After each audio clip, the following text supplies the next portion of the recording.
Final Fantasy VI is often praised as not just one of the best Final Fantasy games, but one of the greatest RPGs of all time. One of the greatest RPGs of all time? Wow! Some fans even say it has the best story the series has ever told. These are very strong statements. But playing it today for the very first time without the nostalgia goggles, I'm feeling very little different. Before I start to play a game, I always try to be neutral, despite what people said about it.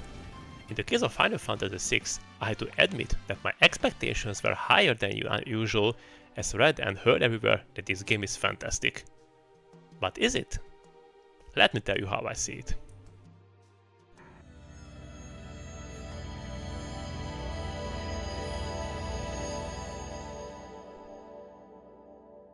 Final Fantasy VI has been released in 1994 for the Super Nintendo as Final Fantasy III, developed by Square at the peak of their RPG golden age.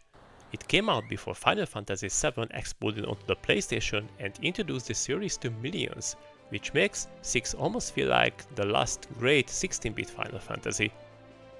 What made 6 unique for its time was that it didn't center on a single protagonist.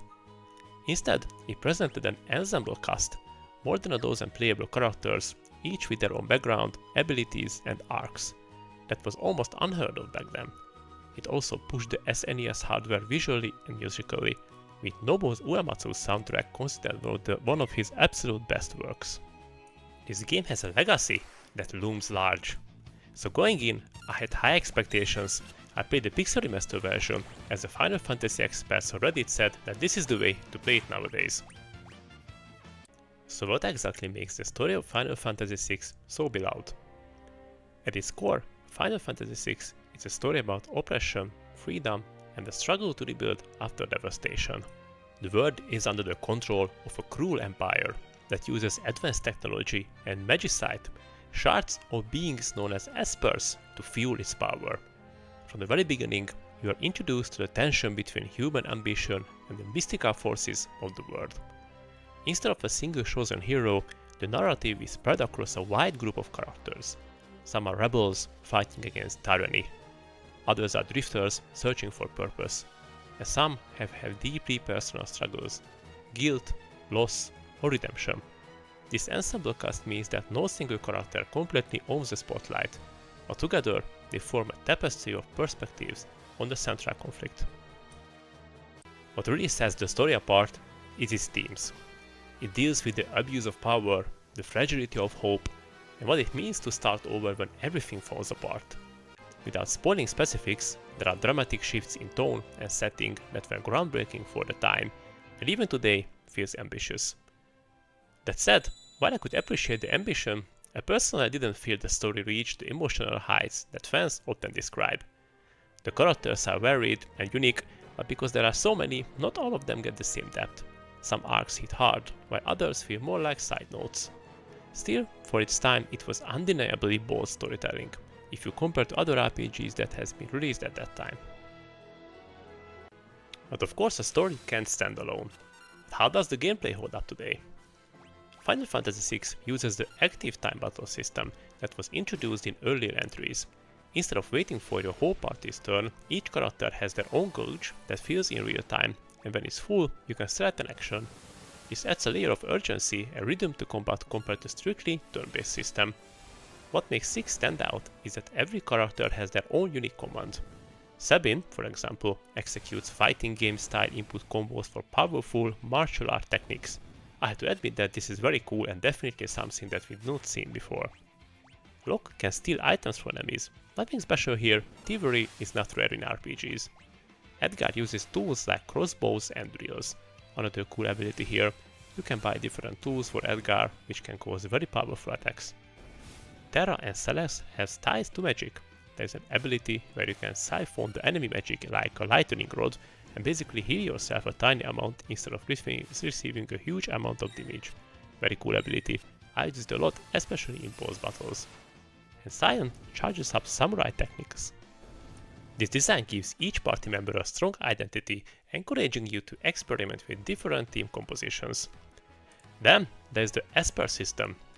as per some magical creatures, tied to the story, and equipping them lets characters learn spells by earning ability points in battle.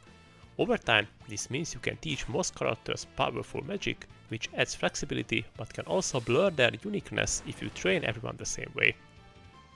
Overall, I found the mechanics clever and sometimes fun, but they didn't always feel as engaging moment to moment compared to other RPGs.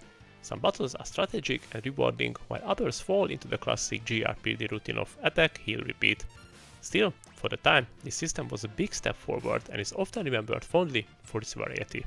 So, with all that history, legacy, and fan devotion, how did Final Fantasy VI land for me personally?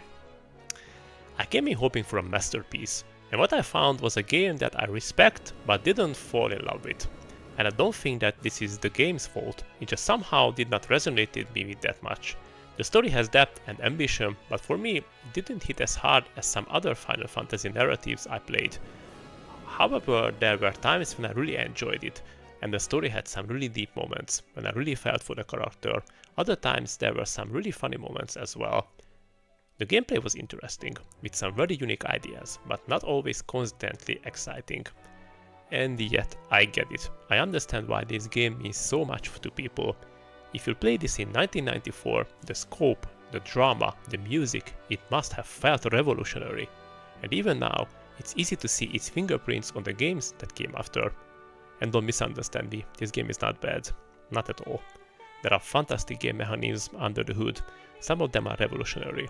And I can perfectly see why people love it, but it's not going to be my favorite RPGs. I think the problem here is that I played so many RPGs, old school and modern ones as well, that it's very difficult to experience old games how the developers intended to. What I mean here is that if I could experience this game back in 1994, when a lot of things were new and introduced in Final Fantasy VI, this game would blow my mind, as it did with those guys who were able to play it back then.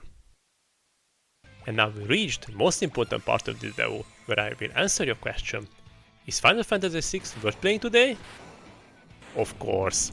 It's an ambitious, groundbreaking RPG that still has moments worth experiencing today. But coming to it fresh, decades later, my reaction was more measured. I admired it more than I loved it. If you are curious about Final Fantasy history or you enjoy classic JRPGs, it's definitely worth playing. Just keep in mind that how much you connect with it might depend on whether you share the nostalgic bond so many fans have. I strongly encourage you to give it a try, and I really want to know how did you enjoy it, if you played it a long time ago or nowadays as a Pixel remaster. So, that's my take on Final Fantasy VI. I'd love to hear yours. Is this your favorite Final Fantasy? Or do you think another entry tells a stronger story? Let me know in the comments. Thanks for joining me on this little trip back to the golden age of gaming. If you love unearthing forgotten classics or even disasters, you got plenty more adventures ahead, so press start and subscribe to join the quest. The algorithm has dug up a couple more relics for you. They are right here on the screen waiting to be discovered. I'm glad you stopped by, and I can't wait to see you on the next backlog quest.